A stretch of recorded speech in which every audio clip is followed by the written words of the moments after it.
ఇల్లు మీది, రిజిస్ట్రేషన్ ఖర్చు మాది. క్రెడాయ్ ప్రివిలేజ్ కూపన్ దక్కించుకోండి. ఈ మెగా ధమాకా ఆఫర్ పొందండి. CREDAI Vijayawada property show. విష్ణుమూర్తికి దశావతారాలు ఉన్నట్టు శివుడికి కూడా రూపాలు ఉన్నాయా గురువుగారు? ఖచ్చితంగానే విష్ణుమూర్తికి మనం మత్స్య, కూర్మ, వరాహ, నృసింహ, వామన, పరశురామ, దశరథరామ, బలభద్రరామ, బౌద్ధ కలికి అని చెప్పి మనం 10 అవతారాల గురించి చెప్తాం. అయితే ఈ 10 అవతారాల గురించి మనం ఒక పురాణ గాథను ఒకసారి వినాలి మనం.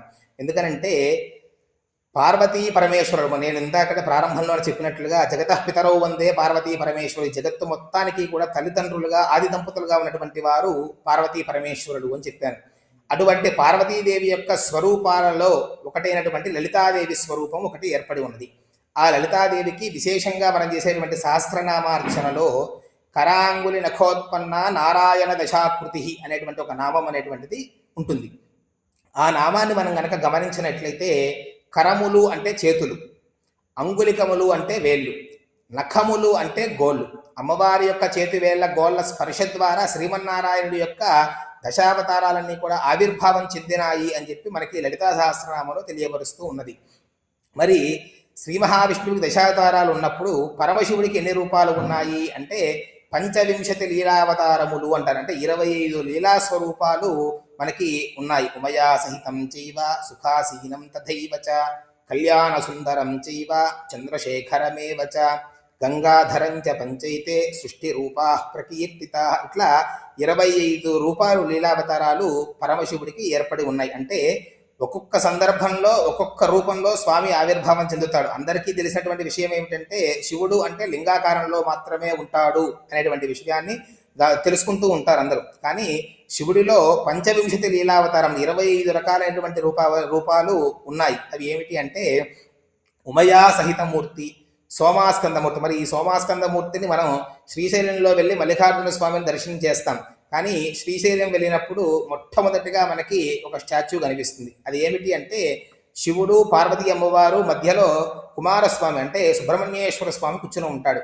ఆ మూర్తిని సోమాస్కందమూర్తి అంటారు. శ్రీశైల మహాక్షేత్రము సోమాస్కందమూర్తి క్షేత్రముగా పిలువబడుతూ ఉంటుంది. కాబట్టి అట్లా శివుడికి కూడా 25 లీలావతారాలు ఉన్నాయి. ఇప్పుడు చిదంబరంలో నటరాజమూర్తిగా మనకి దర్శనమిస్తాడు.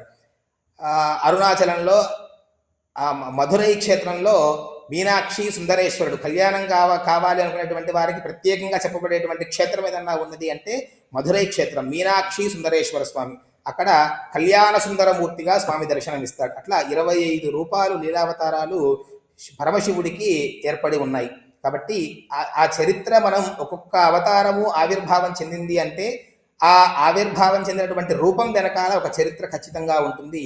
ఆ చరిత్రలన్నీ కూడా ఒక్కొక్కటిగా చదువుకుంటూ ఉంటే మనకి అసలు పరమశివుడు అంటే ఏమిటి, పరమశివుడు తత్వం ఎట్లా ఉంటుంది అనేటువంటి విషయాల్ని మనం తెలుసుకోగలుగుతాం. పరమేశ్వరుడు ఈ ప్రకృతి మొత్తాన్ని కూడా పార్వతీ స్వరూపంగా భావించి తనలో లయము చేసుకుని సృష్టిని, స్థితిని, సంహారాన్ని, తిరోధానాన్ని, అనుగ్రహాన్ని ప్రసాదిస్తూ ఉంటాడు. అటువంటి పరమశివుడిని ఎవరైతే దర్శనం చేస్తారో, శివప్రసాదాన్ని స్వీకరిస్తారో వారందరికీ శివానుగ్రహము కనుక కలిగినట్లయితే వారి జన్మ ధన్యమైంది అని చెప్పాలి. అందుకే శివుని ఆజ్ఞ లేనిదే చీమైనా పుట్టదు అని చెప్తారు మనకి శాస్త్రమే. మన పెద్దలు చెప్పినటువంటి మాటలన్నీ కూడా ఊరికనే చెప్పినటువంటి మాటలు కాదు అవన్నీ. ఖచ్చితంగా ఒక పురాణ గాథని చదివి దాని విషయాన్ని అవగాహన చేసుకుని చెప్పినటువంటి మాటలు. అప్పుడు విష్ణుమూర్తి గురించి ఎందుకు చెప్పలేదు, శివుడి గురించి మాత్రమే ఎందుకు చెప్పారు అంటే శివుడితో కూడి ఏ పనైనా కూడా నిర్వహించాలి. కానీ శివుడు లేకుండా ఏ పనిని కూడా మనం నిర్వహించలేం. సృష్టి బాధ్యతని చేయాలి అంటే బ్రహ్మదేవుడు సృష్టిస్తాడు. కానీ సృష్టించినటువంటి జీవులందరూ బ్రతికి ఉండాలి అంటే భూమి కావాలి, ఆకాశం కావాలి, నీరు కావాలి, అగ్ని కావాలి, గాలి కావాలి. వీటన్నిటిలో ఉన్నటువంటి వాడెవరు? పరమేశ్వరుడు.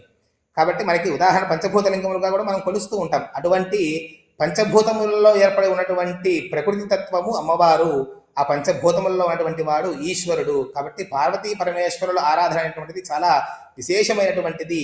కానీ ఇక్కడ మనం గమనించవలసినటువంటి ఏమిటి అంటే చాలామంది అంటే శైవాగమంలో శివుడు గురించి ప్రధానంగా చెప్పబడుతూ ఉంటుంది. అంత మాత్రము చేత విష్ణువుని కించపరిచినట్టు, విష్ణువుని తక్కువ చేసినట్లు కాదు. వైఖానసాగమము, వైష్ణవాగమాన్ని గమనించినట్లయితే విష్ణువు గురించి ప్రధానంగా చెప్పబడుతూ ఉన్నది. అంత మాత్రము చేత శివుని తక్కువ చేసినట్టు కాదు. ఇక్కడ మనం తెలుసుకోవలసినటువంటి విషయం ఏమిటంటే ఒక 10వ తరగతి పాస్ అయినటువంటి విద్యార్థి తన జీవితాన్ని ఏం నిర్ణయం చేసుకోవాలి, ఎలా మనం ఏమవ్వాలి అన్నప్పుడు ఒక పోలీస్ అధికారి దగ్గరికి వెళ్ళారనుకోండి. పోలీస్ అధికారి దగ్గరికి వెళ్ళినప్పుడు తను చేసేటువంటి బాధ్యత, దాంట్లో ఉండేటువంటి లోటుపాట్లు ఇవన్నీ చెప్పినప్పుడు తను ఒక పోలీస్ అవ్వాలి అనుకుంటాడు. పోలీస్ అవ్వాలి అనుకోవడం ధర్మం, పోలీసుగా తన బాధ్యత చేయడం ధర్మం. కానీ పోలీసు మాత్రమే ఉన్నతమైనటువంటి స్థానము, మిగతావన్నీ కూడా తక్కువ అని చెప్తే అది న్యాయంగా ఉంటుందా? అలాగే ఒక లాయర్ ఉంటారు, తను న్యాయస్థానానికి వెళ్ళి న్యాయం పక్కన ధర్మం పక్కన తను నిలబడి వాదన చేస్తారు. అలా వాదన చేసినప్పుడు నేను గొప్పవాడిని, న్యాయమే గొప్పది, పోలీసు వారిది ఏమి లేదు, పట్టుకొని తీసుకొచ్చి మా దగ్గర నుంచోబెట్టడమే, కాబట్టి మాదే గొప్పది అంటే పోలీసు వారి పడిన కష్టం అంతా కూడా మరి ఉన్నట్ల. కాబట్టి ఇక్కడ ఎవరిని కూడా తక్కువ చేసేటువంటి భావన కాదు. ఒక గ్రంథం మనకి తెలిపింది. ఇప్పుడు రామాయణంలో రాముడి గురించి చెప్పబడింది అంటే కృష్ణతత్వాన్ని తక్కువ చేసినట్టు కాదు.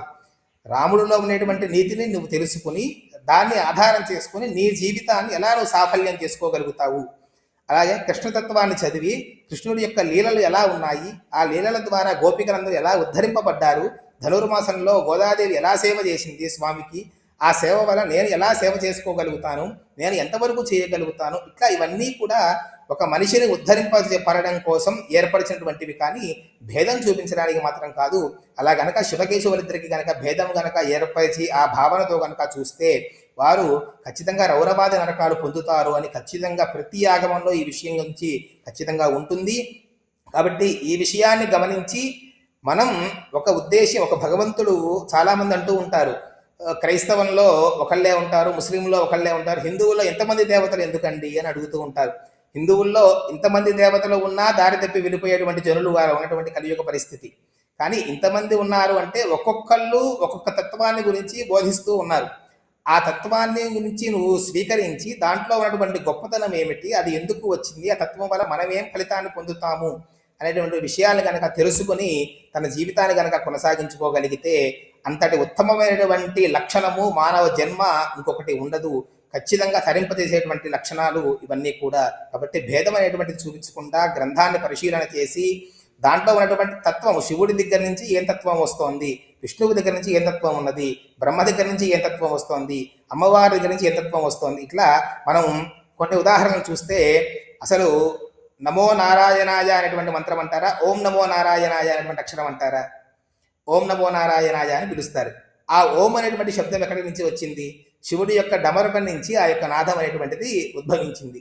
కాబట్టి ఇక్కడ ఇద్దరు కూడా సమానమైనటువంటి ప్రతి దాంట్లో కూడా స్వామి శివుడు విష్ణువు ఇద్దరిని కూడా కలుపుతూ నామాలన్నీ కూడా ఏర్పాటు చేసి ఉంటాయి. కానీ ఇక్కడ ఎక్కడా కూడా శివుడు మాత్రమే గొప్పవాడు, విష్ణువు మాత్రమే గొప్పవాడు అని ఎక్కడా కూడా ఏ ఆగమము కూడా తెలియపరచదు. కాబట్టి ఈ విషయాన్ని అందరూ కూడా గుర్తుపెట్టుకుని ఖచ్చితంగా ఒక లక్షణం, ఒక భగవంతుని దర్శనం చేస్తున్నాము అంటే ఆ భగవంతుడి ద్వారా మనం ఏం తెలుసుకోగలుగుతున్నాం, ఆ భగవంతుడి యొక్క లీలలు ఎలా జరిగినాయి, లీలలు ఎలా ఉన్నాయి, దాని ద్వారా నా యొక్క జీవనాన్ని ఎలా సాఫల్యం చేసుకోగలుగుతాను అనేటువంటి విషయాలు కనుక తెలుసుకున్నట్లయితే ఖచ్చితంగా ఈ యొక్క మనిషి జీవనానికి ఒక సార్థకత అనేటువంటిది ఏర్పడుతుంది.